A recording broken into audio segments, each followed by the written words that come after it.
I have a really negative relationship with microphones. Okay, so how many people are already really familiar with Kafka or know about it a little bit, and how many people, on the other hand, are just here to learn what it is? Okay, all right. So I was trying to figure out. I have a couple presentations here, and I was trying to figure out which one makes the most sense. So I have one on the new stream processing features in Kafka, and it goes a little bit into Kafka basics, but it assumes some knowledge. And then I have other stuff that's more like a general intro. It sounds like most people here already know a little bit. So I'll just dive in, and hopefully this is enough that anybody who just came in off the street for pizza, it still makes sense. Cool. Okay, so I'm going to talk about stream processing with Kafka. I'm Jay Kreps. I'm one of the original creators of Kafka. I am one of the co-founders of a company called Confluent, which is kind of a Kafka company. Prior to that, I was at LinkedIn, where we worked on this whole streaming platform for a long time. And so I was one of the lead architects for the data area and data systems and relevant systems, and I was there for a period of time. And a lot of this work came out of stuff that was done there. So, okay, so I'm going to talk about stream processing. I'm going to start kind of at the very beginning. What is stream processing?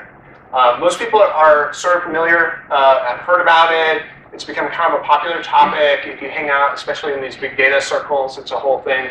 But there's kind of a lot of misconceptions. What I mean is something maybe a little different than what other people mean. So, what I don't mean by stream processing is some kind of system that's transient or approximate or lossy, something where you're kind of calculating something very quickly and it's all wrong and you throw away all the original data. I don't think that's really what it necessarily means. What I actually mean is something that's a little bit more like a kind of third paradigm for programming. So that sounds kind of grandiose, but I guess there's lots of ways to divide up programming. You can have functional programming languages or imperative programming languages, but a really good way, I think, to divide up programs is how they get their input and how they produce output. And that usually determines a lot about how your program is. So kind of the things we're probably mostly familiar with is request response, where you get one input, you get a request, and you probably process it, and you give one output, the response. And when you write a program like this, maybe it's an HTTP service or REST service or even something that makes a web page, it's usually made to process future requests. That's so obvious you wouldn't even say it. So request response, in some sense, it's one comes in, one goes out, and it's all about the future requests. And batch processing, most people are familiar with batch processing. Probably you had a computer science education, the first program you wrote probably read something out of a file and produced something out into a file. And this takes all the inputs and it produces all the outputs kind of all at once. And it's all about kind of the past, right? It's all about the data that's already been written to the file in some sense. So whereas the request response program, you start it and it waits for new requests come in. Batch processing is all about the data that's already in your table or already in your Hadoop file system or whatever. And stream processing, to me, is actually kind of a generalization of these two things.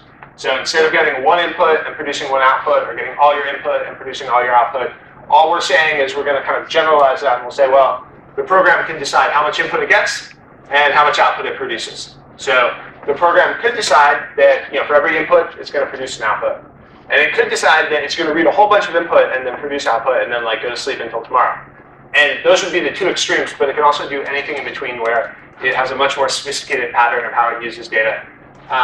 And so this is a super generic description, but I think it's almost worthwhile to kind of go back to basics of what really is stream processing about. And it is actually this really general way of expressing a program about streams of data. And another interesting thing about it is it kind of combines this idea of processing past data with processing the future messages that are going to arrive. And so in that way, it's also kind of a generalization of those two paradigms. And I think it actually maps pretty well to what businesses do. So this was something that motivated us to work on Kafka at LinkedIn. We kind of looked at how do we do processing, and we said, well, it's either request response stuff that's done in a few milliseconds, or it's offline at the end of the day. And we said, well, what's kind of the nature of our problems? And we said, well, there's like about 30% of them are kind of in the middle where they should be done fast, and we really have nothing that supports that. So there's this like big gap there. And I think that's not unique to like, social networking sites or web companies. I think actually a lot of businesses have stuff that's in this kind of asynchronous domain. If you think about how a retail store works, in some sense retail, it's almost like you have a stream of sales that are occurring, shipments of products that are occurring, and then it's a retail store is kind of this big machine which is undergoing inventory adjustments and price adjustments, and it's reordering products, and maybe you're detecting fraud when people are returning things for different prices than they bought them for, and you're doing analytics on it. So you can kind of see it as this kind of continuous machine that's processing data streams. It's a really different way to think about the world and to think about computer programs, but it actually kind of maps relatively well to reality. At least it maps, I think, better than batch jobs that kick off at the end of the day. Especially in a world where this kind of stuff is happening continuously, where your business is operating continuously, which is probably most businesses now. There's not a lot of businesses that are like inherently batch oriented. Like they're usually very continuous beasts. Okay, so that's stream processing. I'm going to give a quick intro to Kafka, and then I'll talk a little bit about the stream processing features in Kafka that are just coming out now. So, what is Kafka? Well, you can think of it like a messaging system or a file system. It's kind of like if you crossed a messaging system with a file system, in that it's both storing the history of the past and letting you subscribe to new messages that come in. The kind of fundamental abstraction is this type of log, right? So it's a kind of commit log where you're appending new messages or records to the end. Each of these rectangles is meant to be a record, and you have potentially multiple readers which are syncing off that. And it works well as a basis for pub/sub, where your readers are consumers and your writer is a publisher. It also ends up working really well as a basis for stream processing. And this is one of our kind of fundamental motivations in building a system around this area. We actually started with the idea of building a stream processing layer, and then we ended up building more of like a stream implementation, because we found that was what we needed first. The reason that it's kind of at the heart of these things is you have this past history of what has been written and is stored in the Kafka cluster, and then you have new records getting appended to the end. And something that processes can kind of seamlessly go from the past to the future. So instead of falling out of the batch domain when you leave the past and going into the request response domain when you get into the future, and it being two totally different types of programs, you're now kind of seamlessly blending this idea that you could start and process the history of what happened and then keep going with it. So the kind of fundamental idea here is a program or a query or whatever you want to call it, that it can kind of run and process up to the current and then just keep evolving with the data that comes. And one of the kind of fundamental use cases I'll come back to a little bit later in this is this idea of using a log to replicate state. You're using a log to replicate changes that come into databases. So Kafka gets used for like all kinds of event data. It gets used for clicks and impressions, but you can also use it for replicating updates coming into a database or coming into some kind of stateful application where you're saying, hey, the value of this record is now this. The value of this record is now this. And this type of use of something like Kafka is often called a changelog or change capture. There's a bunch of names that predate Kafka by a lot. And in some sense, in this case, what you're replicating is like, hey, I updated this record, I updated this record. And you can use that to feed derived data stores off of. And as I'm going to talk about, you can use it to also feed stream processing.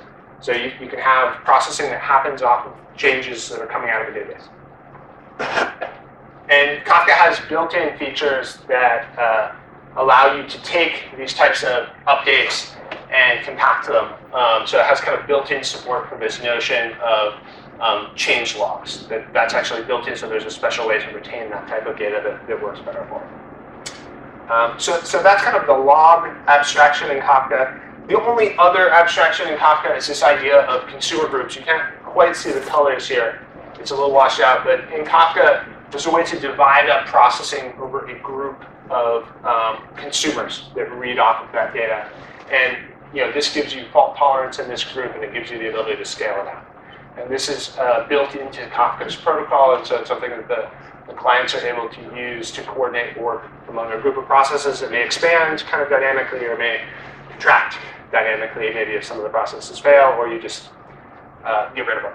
So that's my kind of 60-second intro to Kafka. For the people in the room who are unfamiliar, that might be a bit too fast, but I guess that's the extent of what I have in the slide deck. As I go through any of this, like this is a small group. If there's questions, I'm super happy to stop and answer questions at any point. Question How did you about come up with the name Kafka? Haha! Okay, so the question is, why is it called Kafka? There was a couple of reasons. So one was we had gone through a series of Harry Potter related names and we'd kind of exhausted that vein.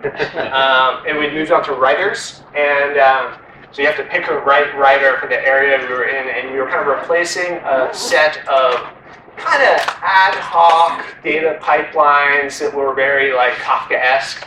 And so the idea is you have this like kind of ugly ball of interconnected stuff that doesn't quite work, and and you would replace the Kafka-esque data pipelines with the Kafka. So that was kind of the idea, but it doesn't totally make sense. Any other questions? So the slide that you had earlier with Kafka in between, showing that you could use that as a median between databases, right? Does that imply that Kafka is also ACID?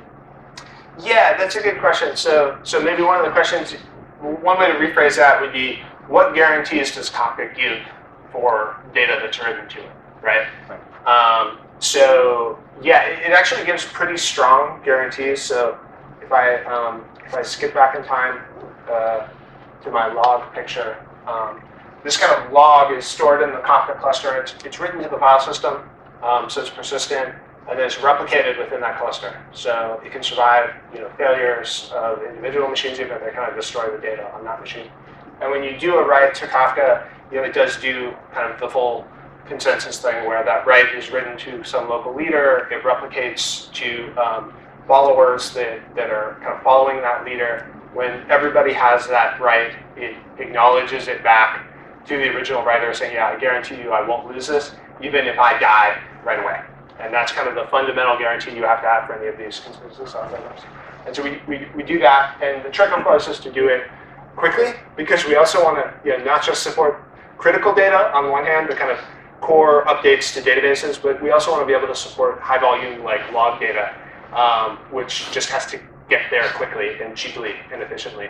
And so I guess the kind of magic of what we're doing is probably nothing super original in the computer science side, but just doing that really quick and efficiently, so that you're really good at batching updates, that in the write, you're really good at batching all the acknowledgements and batching it back to the client so that you can have very high throughput writes. So I don't know if that really quite answered your question. So the guarantee we give is, if you have a replication factor of 3, meaning you have 3 copies of each of these logs, then in the event that 2 of those copies are destroyed, you're still okay. If the third one is destroyed, then you are SOL. So it's a little bit different from ACID, which would imply a whole other set of things, but Kafka is a strongly consistent system in the CAP sense.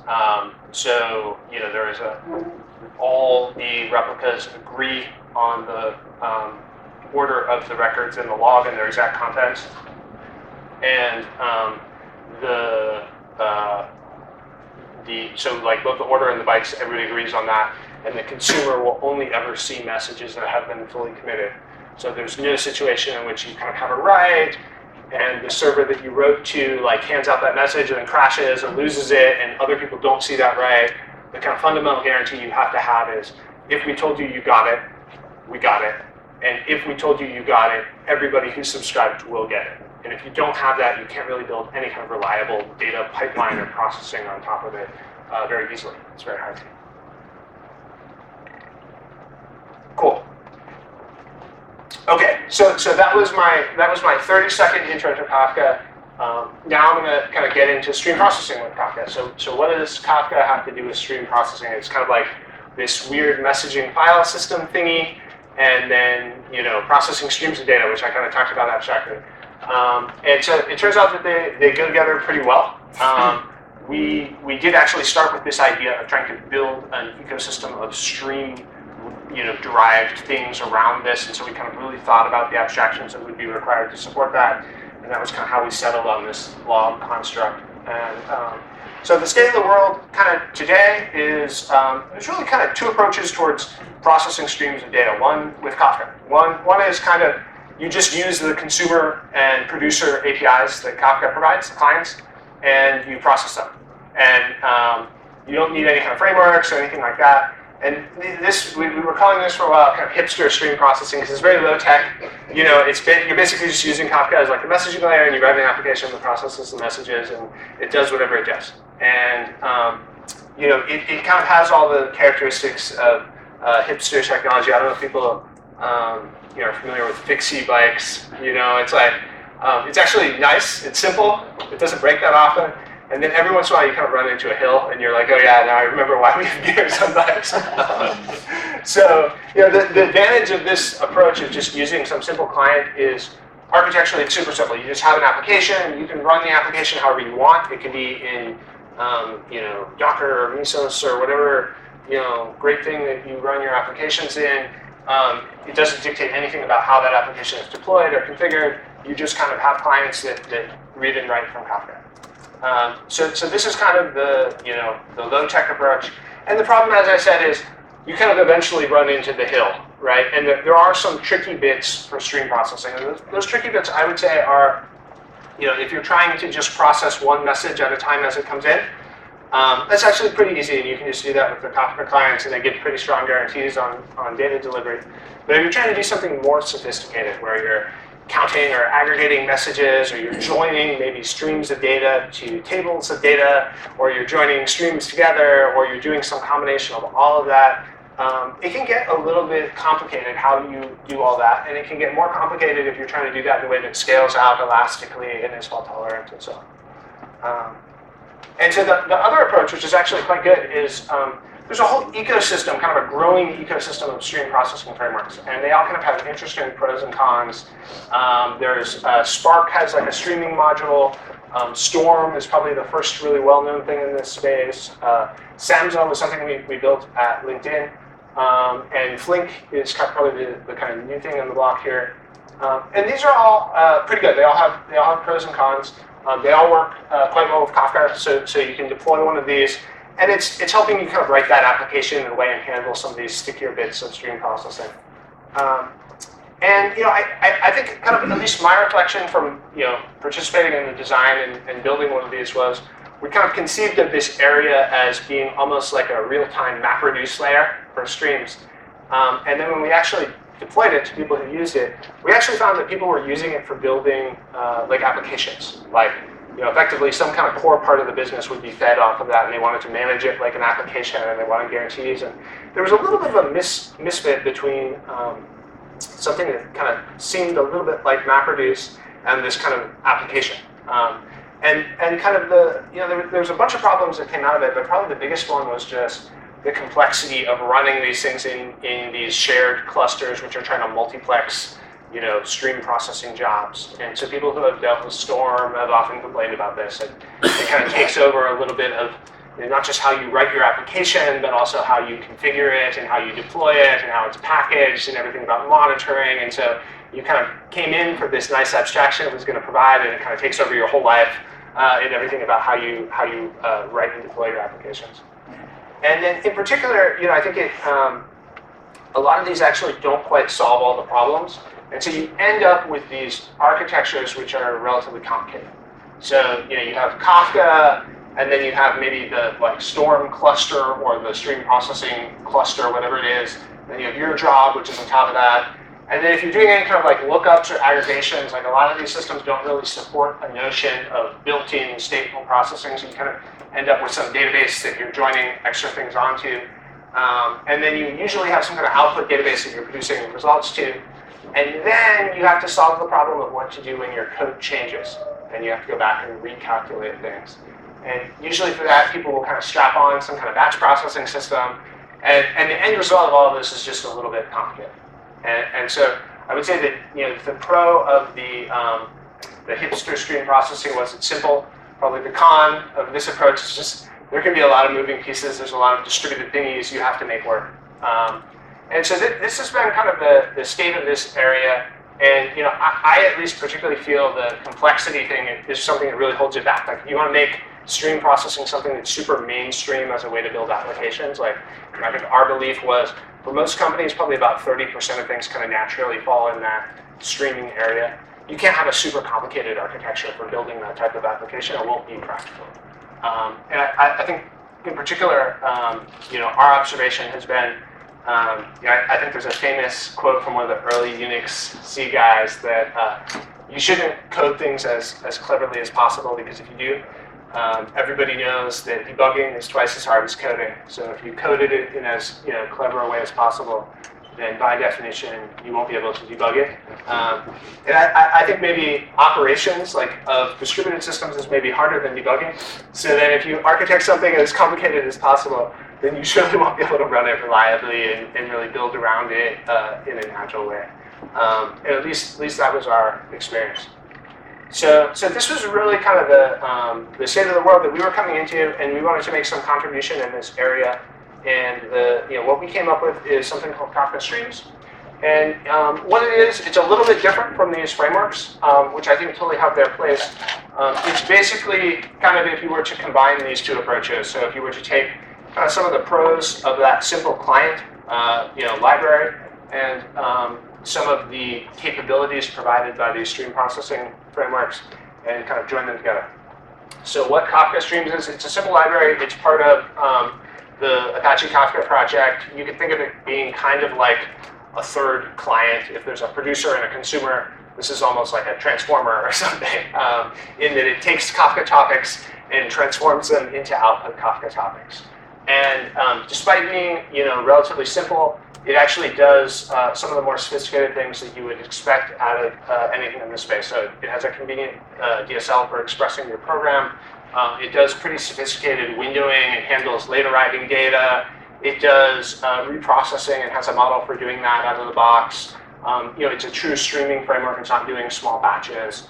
And it allows the maintenance of local state for your processing, which I'll get a little bit into that, but essentially joins and aggregations that require processing multiple rows to produce output. And so what we were aiming for, or our goal, was basically something like this graph. This is one of these business school graphs where it's a little bit unclear what the units are on the axes. But I think it expresses the concept that we were trying to take what was basically simple in a client and make it something that was super easy to embed into any type of application and actually get some of these stream processing capabilities without necessarily having to bite off the full kind of distributed cluster. There's absolutely nothing wrong with all the rest of these systems, but I think this is kind of like the low-cost entrant in the space. So what does one of these programs look like? Well, we've done a Java API so far for this. If you're using the DSL, you're basically building a main method. There's some configuration, and then you have something that looks kind of like if you've used the Scala collections library or the Java Streams API, something where you're defining a set of transformations that are kind of like map, reduce, filter, aggregate. And this example is doing word count, because for whatever reason that's required for all distributed processing frameworks. Not that anybody has ever really wanted to build this streaming word count to my knowledge, but you're in some sense taking a topic here that is full of documents, and you're producing sets of words, and you're counting them up by word and streaming it out. And so one of the interesting things about this is it's actually producing an unwindowed count. So it's the total count so far. We could have done this in some windowed way. We could have said the words count, word appearances per minute or something. But you can do this over even all time. So you can have what the output stream this would produce is occurrences so far. And it's actually kind of interesting how it does that, and I'll talk a little bit about that in this third point here. But I'll go through three aspects of this system, all of which I think are kind of simplifications we were aiming for. And like I said, I think the goal for any kind of distributed system is really simplification, right? Like the computers are already there, so all the capability is there, the power is there. All these frameworks hopefully add is some simplicity for you, the user, versus like dealing directly with networks and bytes and whatever. And so I guess anytime somebody pitches you a system, they should try and tell you how it makes your life simpler. So the three areas of simplification, one, just using all these primitives in Kafka that I started to talk about, so they were kind of felt like they were part of the framework. Making something that was cluster-free and just embedded in applications. And the third area, which is maybe the most interesting, is combining this notion of tables and streams. And I'll talk a little bit about that.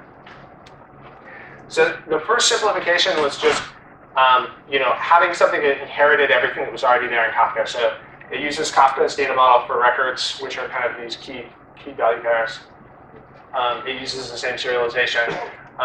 It uses this notion of offset, or the number on these records in the log to determine your position, which allows you to kind of reprocess by changing that offset. People always ask about back pressure, but there actually isn't really a problem of back pressure because it's naturally processing on Kafka, so it's in a sense a pull-driven thing. It uses the group management feature that I described to do the distributed aspects and handle failures and distributing load.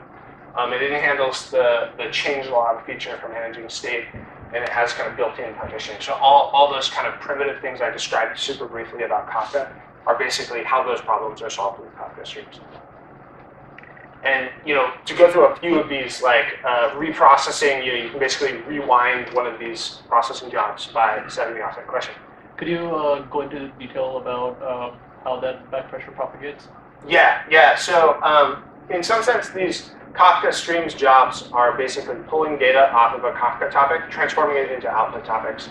So there's actually not really a notion of back pressure per se, in that I guess whenever you have data coming in, you have two choices: buffer or block.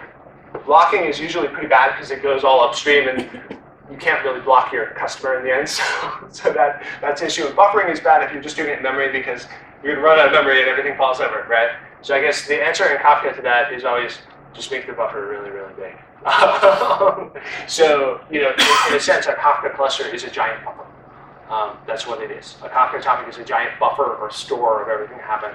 And so it's kind of weird, like a lot of these stream processing frameworks are very fragile about back pressure, but like in what offline processing framework have you ever heard of back pressure, losing data because of back pressure when you ran your query? Like, it doesn't happen.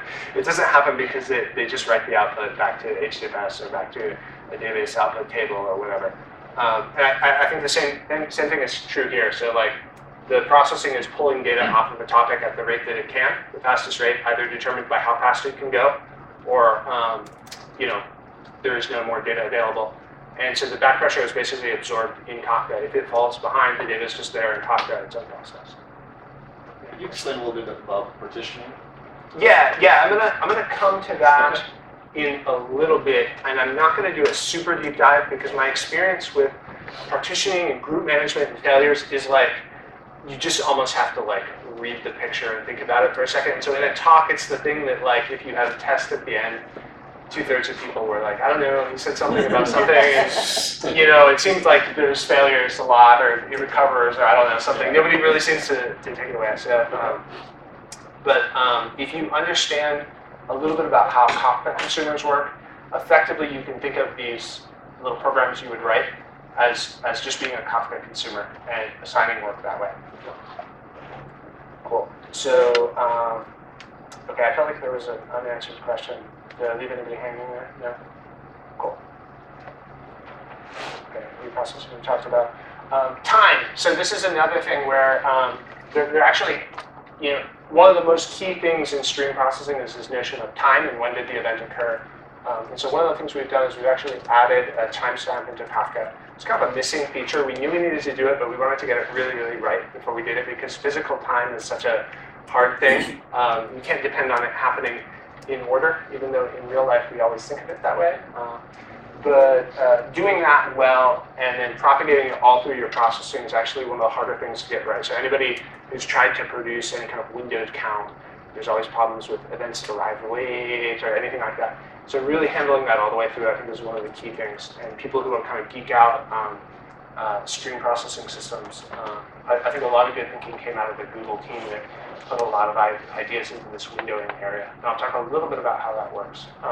But one of the nice things now is that there is a unified notion of time that's available with Kafka messages. It's, comes when the event is created. It's propagated when you mirror data between Kafka clusters, and then it's used in this processing library by people.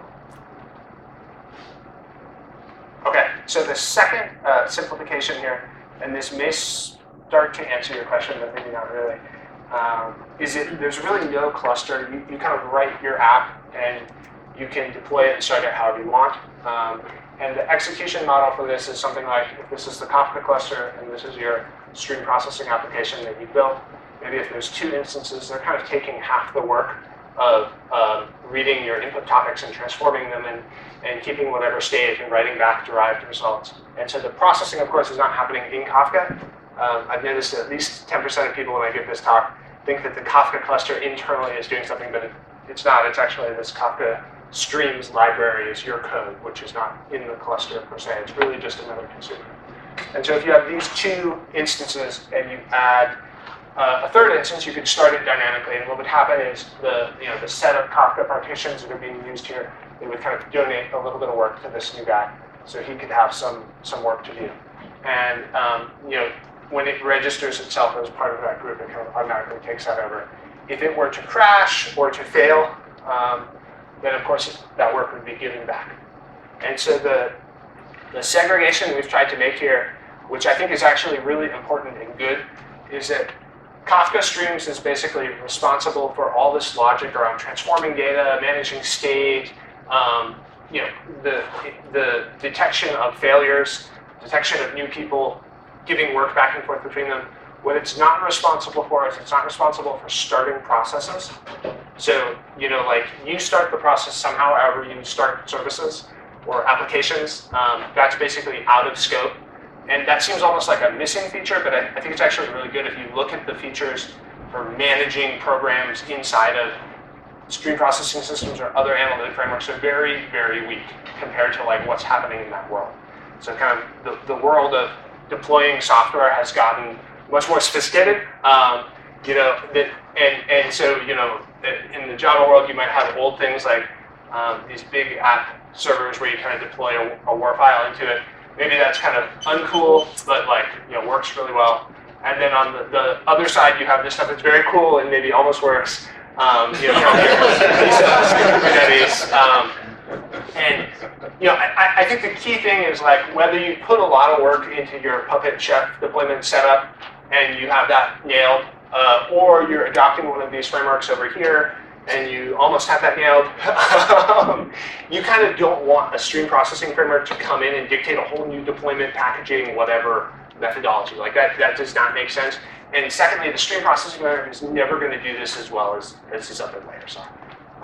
So if you're packaging Docker things, you don't want to have to ditch that and come up with whatever crappy jar file deployment mechanism the stream processing framework has adopted. And so the advantage of this approach is it really works with any of these. So kind of whatever your given approach towards starting programs and getting them on servers is, it's compatible. Any questions on that stuff? Okay, now we're going to get to the cool part. Okay, so this is the third area. This is one of my favorites. This is about unifying tables and streams. So I'm going to give a little bit of background, but just to motivate the problem, I gave this retail example where there were sales and shipments. In some sense, these are real event streams of things that happen. Like if a shipment, occurred, it doesn't unoccur. It just happened in the world. It's like an immutable event. But there's clearly some tables involved here. So there's a table of inventory on hand.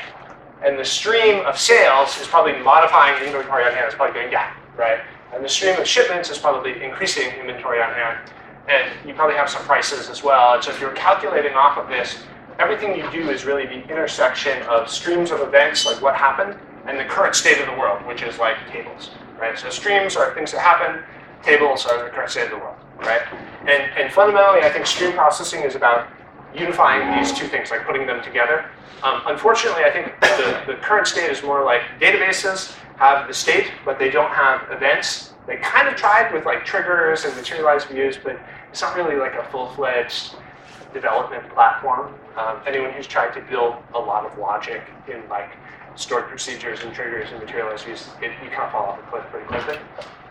And stream processing frameworks, on the other hand, have really kind of focused on the events and tried to ignore like state and tables. And the problem with that is they don't actually come together that well in a lot of these things. And I think this is actually one of the key problems to really make this a mainstream processing methodology. So let me kind of introduce a little bit more about what I mean. So I'm going to kind of start with a definition of a stream and a table. So streams we know, because we talked about that earlier. A stream is really one of these logs, right? So in Kafka, it's like a key value pair. You're logging it with some offset that records what it is. It kind of goes on forever. It's immutable. You just get more and more of them. It's very much kind of an event. What's a table? Well, everybody knows what a table is. It's something that's like a rectangle with columns, right? That's definitely what it is. So for my purposes, I'm only going to use really simplified tables where there's 2 columns. We've glommed all the key thingies, the primary key columns together into one key, and we'll just glom everything else into a value. And so this is my example of a table. It has 2 rows. But if you think about it, this isn't kind of really what a table is. This is more like a table at one point in time. So whereas our stream was really true all the time, like this was our stream and you just kept adding to it, and anything you'd seen so far was like true, that was the stream up till then it keeps adding. The table actually isn't that way, right? Because the whole point of a table is you like poke at it and modify it all the time, right? So really, if you think about it, a table really is more something like this. It's like a series of tables over time. So at time 0, maybe you had 1 row. At time 1, maybe you added another row. At time 2, maybe you updated one of your rows. And you can imagine just having this sequence of tables over time. And the only challenge with this is it would be kind of big to snapshot your whole database every time you updated it. So it's not a very good stream. But there is a better stream associated with this, which is the stream of updates. So we have one modification, we have the next modification, we have the next modification. So in some sense, this stream of updates, if you were to represent it as a stream like we talked about, that's actually kind of what your table is, and it's true over all time, right? So if you go up to here, it's your stream at time 1. If you go up to here, it's your table at time 1. If you go up to here, it's your table at time 2. And so this idea that you can have a stream representation of a table, it's a little bit mind-bending. People call it the table-stream duality. So if you want to sound like you learned something smart today, there was some talk about the table-stream duality. I learned all about that. The cool thing about it is it works in both directions, right? So you can take a table and you can capture changes off of it, and that produces this stream. And you can take this stream and you can actually recreate a table. And that was fundamentally what we were doing with change logs, right? That was that whole change log picture I showed. But the cool thing about stream processing is instead of just taking changes out of a database and putting them maybe in a Hadoop cluster, or taking changes out of a database, putting them in another database, you can take them out of a database, you can transform them into some other table and put that somewhere else. So you can actually transform tables as they get updated incrementally, right? Kind of a materialized view, but outside of the database if you're a database feature nerd. And it turns out this actually solves a lot of the core problems in stream processing. So first of all, what we've done with Kafka streams is we've actually given this like a first-rate representation. So the idea that you have some streams which are streams of updates to state, that's actually a really key thing, and it's properly represented. And so all the kind of like map, filter, join, it works both on pure streams and on these table streams, and it does the right thing depending on which type you have. And it does actually matter. So if you filter updates to a table, it's kind of the same, right? You just throw them away. If you transform them, it's kind of the same. You just take one input, then you produce output. But if you aggregate things on a table, it's actually really different than aggregating things on a stream. Let me give an example. So if you're counting maybe the number of customers you have by region, right? So you're grouping customers by region and you're counting. If a customer moves from one region to another, that's actually an update, and you're actually decrementing one count and incrementing another count. So that's an aggregate on something that's a table, and that table would be customer current location or something like that, right? If you count immutable events like clicks, it doesn't really change. Like your count only goes up, it never goes down, right? And so the key difference is tables have updates. They have like the idea that you have value changes, and so any kind of join or aggregate has to take that into account naturally and has to model it. And where this kind of comes into use is a couple different places. So first, this idea of taking changes out of databases, being able to stitch them together across an organization and produce some kind of materialized view off of this. So we had a whole system that did this type of data processing at LinkedIn. But a common example in marketing areas is like customer 360. So you basically have a bunch of parts of the business that know something about your customer, and you want to stitch it together into some unified idea of who your customer is. This is very much the idea of materializing changes together into one unified view. I used this example, and I was like, once I asked, the last time I gave this talk, I asked, how many people have heard of Customer 360? I thought it would be everybody, and it was like one guy. So maybe not a good example for programmers, but you get the idea. So okay, so that kind of materialized view is one of the uses, but the other use is actually windowing. So if you're producing a count over a window, one of the core problems is how to deal with any kind of late arriving data. So if I give you my count over a window, I say, hey, there was 37 clicks this minute. The problem is, after I tell you that, maybe I get the 38th click. And then what do I do? And there hasn't really been a great answer to this for stream processing systems. I think, as I said earlier, the Google people did a better job of it. The way we've modeled it is actually really straightforward. Like basically you treat that count, that window count, as a table. It gets updates, right? So at first, the result in that window is like 0. And at a later point, it'll be higher. And if more data comes in even after the window, it keeps going up. So it ends up solving this windowing problem as well.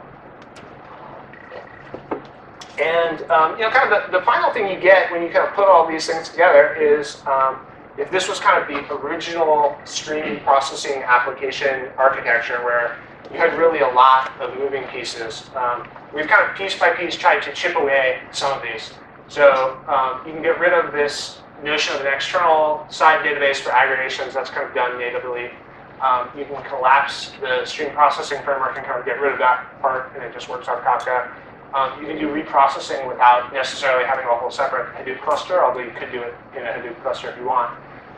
So we kind of made a lot of these additional pieces optional and kind of simplified this down to something much simpler where you have your Kafka cluster, you have your code, maybe you have some destination data system you're loading stuff into, and you have the final application.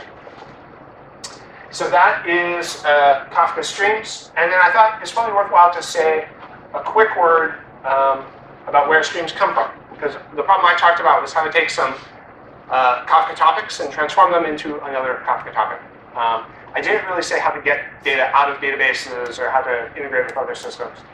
And so there is another feature that was done in the 0.9 release of Kafka. So all this Kafka Streams stuff is in the 0.10 release. But this is already out there in the wild. It's in the 0.9 release.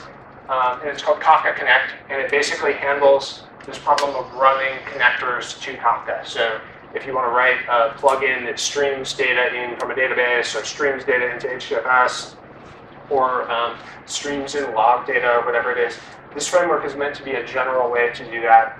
And it handles some of the hard parts of building these types of streaming pipelines. So it handles scaling this work out over multiple instances. Just like Kafka Streams and the Kafka Consumer, it's all using that same group functionality that we talked about earlier. It handles fault tolerance amongst these instances using the same thing. It allows you to manage a bunch of these streaming pipelines if you have many things plugged into Kafka, all using the same thing. And it's meant to work with Kafka Streams. So in some sense, if you were to think about it, you can kind of connect the sources in using Connect, and Streams is basically doing this transformation. So, kind of in ETL terminology, I guess Kafka Connect is doing like extract and load, although it's like a real-time extract and load, and Kafka Streams is doing transform, though it's a real-time transformation. Although I actually think the applicability of this is actually pretty far beyond just ETL type stuff. And kind of the overall picture we're building towards with this is this idea of having some kind of platform for streaming data. So something where you can collect event data, it changes from databases, and you have some kind of Kafka cluster that can maintain this, and really scales, even to company size, even if it's a very large company with a lot of data. And that you can support this whole kind of ecosystem of stream processing and real-time analytics that feed off of this, as well as kind of feed, data warehouses and Hadoop clusters. So this is kind of the vision we originally set out to try and implement at LinkedIn, and I think those two pieces I just talked about, Connect, which is kind of the arrows, and Streams, which is kind of this transformation layer, are kind of a big step in making that possible. And of course, it's totally pluggable. Like you can use Kafka without Streams or Connect. You could use Connect for ingestion and use something else for stream processing, like Spark. You could use Spark for processing that gets your data through something other than Connect. You can kind of mix and match any of these three pieces. And at Confluent, we've basically been trying to put together a package of things that is that type of streaming platform. So it's basically Kafka plus some of the stuff we think you might need if you're getting started with Kafka. So we're putting together like facilities for managing schemas for data. We're starting to package up all the open source clients and get a high quality open source client for all the different languages. So this has been a super Java centric talk, but half the world is not using Java. Probably the better half. And so getting a high quality client that is has all the full feature set, hopefully eventually has some of these stream processing features as well, and can do everything you would expect and gets tested with each release. We've added like a REST layer for Kafka. We're packaging up all these connectors to different systems. So Kafka Connect, the framework, is part of Apache Kafka, but as you can imagine, there's a whole slew of these connectors, and a bunch of people are building them in open source, and we have partners building them. And so we're trying to put all those together and make sure that gets tested, and then we're putting together kind of a management and monitoring framework for all of it. And the vast majority of this is fully open source, and you can download and use it, and it's actually a great way to get started with this. And we're keeping a few of the kind of management tools as part of the proprietary bits that we're adding. Okay, so resources on this. I think I reused this talk, so I think my office hours thing is invalid. There are some things you can follow up on. So the Confluent platform you can download. We put together a whole book, which is like all the blogs we've done, like collated to actually make coherent sense together. If you want to download it, it's totally free. It's actually a pretty good read. This guy, Martin, we've been working with, has been trying to write up all these ideas, and I think he's done a great job of it. So if you're interested in kind of diving deeper. There's also like a pretty good introductory blog post for both Connect and Streams. And the documentation in both of those is actually quite good. So if you want to dive into like how are partitions assigned and what happens when this fails and where is state maintained exactly and what do you mean that it uses change logs, that's actually gone through in great detail with pictures. So check that out. That's also available on our Confluent blog. And that's it for me. Any questions? I think there's a raffle here that I should be dealing with, right, Sammy? But let me do questions first, and then I'll do that. All right. There's a question when you're talking. This is really neat. I'm wondering what's the difference between this and the other like messaging platforms, which is there. So can you just give? Yeah, absolutely. So to some extent, Kafka is kind of similar to, I guess, any enterprise messaging system. So your RabbitMQs or your TIBCO products, or like IBM has. Yeah, that's right. That's right. So let me try and give some of the comparisons. So some of the high level differences are, I think this was built from the ground up as a distributed platform. So like its data is replicated in the cluster by default. Some of those products have some kind of replication option, but it's usually a sort of like expensive, unused add-on that nobody really tries. Whereas basically everybody uses replication in Kafka. If you run with no replication, that's just the special case where replication factor equals 1. The second thing that's different is we've done a really good job of persistence and durability, and that ends up mattering for a lot of things. So if you're trying to integrate anything that's kind of offline with anything that's real-time producing data, you need to be able to store data over a period of time. And I think one of the failures of messaging systems is they tend to work really well when all the messages are in memory, and they tend to get slower and slower as data accumulates in the messaging system and consumed. And then they don't scale well if you're going to have lots of data stored. And so I think we've also done that really well, and that kind of opens up this whole area of integrating with the offline world, which is kind of something like not that many people use messaging systems for like ETL or feeding Hadoop. I mean, theoretically you can, but it's actually hard to reliably use it to get data there. And those two features I think actually add up to something bigger, which is if you have something which you can scale horizontally and which has kind of unlimited data size storage, we can have like 10 terabytes of data per machine, and you can have lots of cheap machines. Then you can actually kind of cheaply and indiscriminately dump data into this central platform versus kind of hand wiring up a few apps. Does that make sense? I think that's kind of an emergent property. Okay, so other differences in the area. We've mostly kept it very simple in terms of what is implemented. So we have this kind of core log concept that covers, I think, the best of the trade-offs between queues and topics and stuff you would have in JMS.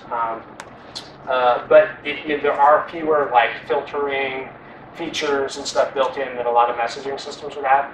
I would argue this is a better approach where you just make the core abstraction like blazing fast, and then you can build all kinds of very, very rich processing layers on top, as I talked about in this talk, and adds all these stream processing layers to it.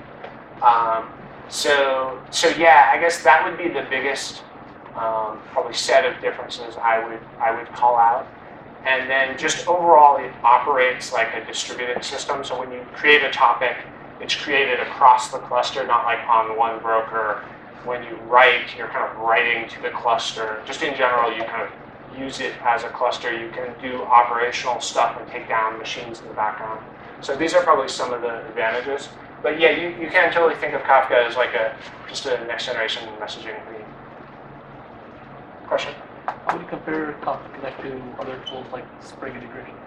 Yeah, so I think probably the biggest difference, I'm not super knowledgeable about Spring integration, but I think probably the biggest difference is we've handled all the kind of scale out side of it, and then you can kind of manage it dynamically. So you can start a Kafka cluster with, a Connect set of processes with maybe 3 or 4 processes, and you can dynamically use the REST APIs to add more and more of these copy jobs. So you could have even 100 database MySQL instances you're pulling data out of with only those processes. And it's not like you have to go in and change configuration each time you do that. I think that's very important for this kind of data integration area. If you want to get to the point where you actually have good coverage, then you need to be able to handle that. The other difference is I think the scale-out model for pulling data for really big stuff like Hadoop clusters or Cassandra clusters. I think we've probably done that a little bit better. But I'm not super knowledgeable, so if there was somebody who knew more about it, they could probably give a better example. The other thing I would say is I guess this comes with Kafka code out of the box. Question? Another question. You touched upon this, but not in great detail. How do you scale, right? So how do you scale so that you might have tens, if not hundreds of producers? Is it just code, libraries within the code, or can you touch? Yeah, so I guess you would potentially. The question is, how do you scale? And I guess you could mean here. So there's a question of how do you scale the producers that are writing data? That's kind of easy. There's just more of them, and they're writing more. How do you scale the Kafka cluster itself? Right. And the way that works is those log partitions I showed are kind of distributed over this cluster of machines. So if you add a new machine, you can kind of move some of the partitions of work over to it. And you can do that without downtime or bringing down the cluster.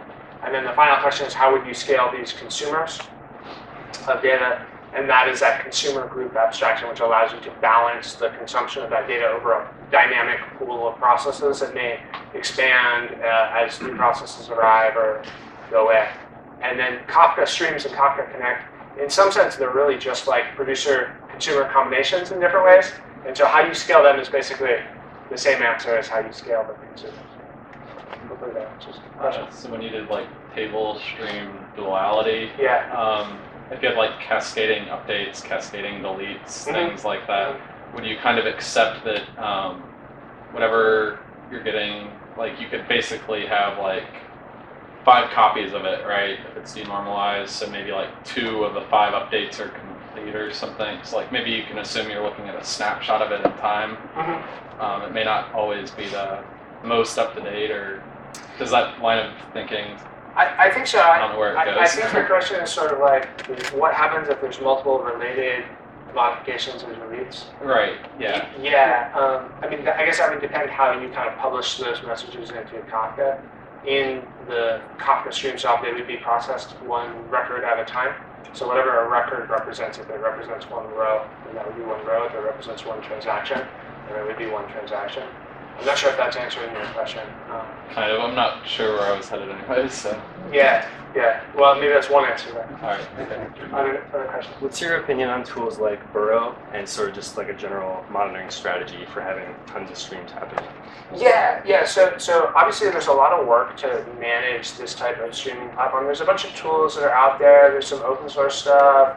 There's command line tools that come with Kafka. We're putting some of that together. Like we have this Confluent Control Center that's coming out, and it covers a lot of monitoring of streams to make sure that all your kind of data got from these original place to wherever it's going. It kind of shows you where the data comes from and how many bytes per second, and is it arriving on time. So that might be worth checking out. But yeah, I mean, I guess in general, there's a number of tools, and they're all kind of part of the story, I guess. Question? So for keys, Yeah. is there any talk of doing a sort of faster way to find like the first key available, as opposed to just starting from your earliest offset and searching forward until you get it? Yeah, I mean, so I was just wondering, because that was one thing that seemed the question is, are you going to be able to query by key? The answer is probably not. Like, basically, the world is full of good query systems, and trying to be another one, like, maybe we'd be okay, but we probably wouldn't be that good. So for Kafka, you're really processing over time. And so the notion of time we currently have is basically that offset time, which is kind of a weird notion of time. We're adding this time stamp, and will probably allow you to index by that. We probably won't do any kind of secondary index or lookup. To us, that really is kind of like why we would do the integration into different storage systems. Even Kafka Streams itself is actually kind of keeping some local state, and you can make that queryable. But making the Kafka cluster It's queryable not so much that is it's maybe- variable, because the keys are, you can put the same key in 50 times, right? Yeah. It's just to find the what would be the earliest one. Mhm. So you're not having to sit there and, like, if there was a way to index just the earliest one of that Mhm. key, would actually be the biggest benefit. Yeah, that's it. Okay, so I'm not it sounds like looking useful. for like some sort of querying mechanism aside. Yeah, I just no, need to I get get to what the you're saying. first So one. I'd love to talk through the use case you're kind of solving for. We've kind of tried to stay away from any kind of heavier indexing, primarily because you quickly kill the original thing you're good at. But Mostly I'm talking question about when you're doing use case. transaction things and we have to spin up somewhere, DR, right? We have to come up in DR. We don't have to go through all the messages to get to the last, to the first snapshot key that we have, right? So we have a snapshot key, and then deltas, and we just go Right. from that guy. I see. And so that's where it would be like, it'd be convenient not to have to go spin through everything just to get to that first And you snapshot wouldn't key. just make your snapshots a separate topic or something. We really like it being on the Yeah. same topic because then it's Yeah, a single I one. get it. Right. Okay. That would be the. I'm not looking for anything more. That would be the only thing we'd be looking That for. makes sense. That makes sense. Just because of the the way we do compaction and stuff like that. Cool. Yeah, that makes sense. I guess clearly the answer is we haven't thought about it. Because we haven't thought about that. I'll put my kip in. Yeah, that's right. Question D. Yeah, so some people don't like Zookeeper, and I wondered if you have any opinions about that, and even maybe abstracting over that part of the Kafka. Yeah, so definitely people don't like Zookeeper. You need some way to do operations cluster-wide. The work we've been doing, so we have been kind of on a let's get rid of Zookeeper path, but it's a slow path. So the first step that we did in that was really take Zookeeper out of all the interactions with Kafka so that the clients don't touch it. So we did substantial work on the client protocol to make all this group management stuff like Zookeeper free. We started keeping all the offsets or consumer positions in Kafka natively. And so that means that the clients don't directly talk to the Zookeeper anymore. And it makes security and throttling all things you can just do at the Kafka layer, with Zookeeper being something locked down. It's like an implementation detail. Now, so that makes Zookeeper a lot easier to run, because like you don't need to run it with 100 applications talking to it. You just run it for the Kafka cluster. But I think, yeah, a lot of people would like to get rid of it entirely. I don't think it's very feasible to make it like pluggable. In fact, I think that's probably a terrible idea. There's definitely people who have different consensus things. They kind of work to varying degrees. They work pretty differently, and so making something that plugs in any of those, I guess you still have something you have to run and operationalize. It's still another thing to set up. You're probably going to end up with a separate instance of it for Kafka. The way we use Zookeeper is very heavy, and so you would end up with some like pluggable abstraction that was like, use Zookeeper or something just like Zookeeper with all the exact performance characteristics. So I think we probably won't do that. We would be interested in actually getting rid of it and just doing that stuff internally, which sounds crazy, but is actually not as hard as it sounds. I think that would be super beneficial. It takes down the kind of minimum footprint size and makes it something that works out of the box. And that would be a good way for us to also work on scaling the partition count, which is actually limited by the Zookeeper metadata in operations today. So if you want to have millions of partitions, you really have to have a way that that's stored outside of memory and local to the machine that you're working with them, and so on. So that's a path we would take. It's probably a little bit of work, in that the first chunk of work we're doing on Kafka Streams is really getting kind of end-to-end exactly what semantics across Connect and Streams and whatever. That's probably the next big internal feature we're doing for Kafka, and after that we might look at some of this other stuff. Question? So for Kafka Streams, how are these transformations represented? And are they in memory or on this? Yeah, that's a good question. So the question was, how are the transformations represented? They're represented with that kind of Java DSL I showed. So it's basically like map, filter, aggregate, join. Those are kind of the basic things. There's some variants on it.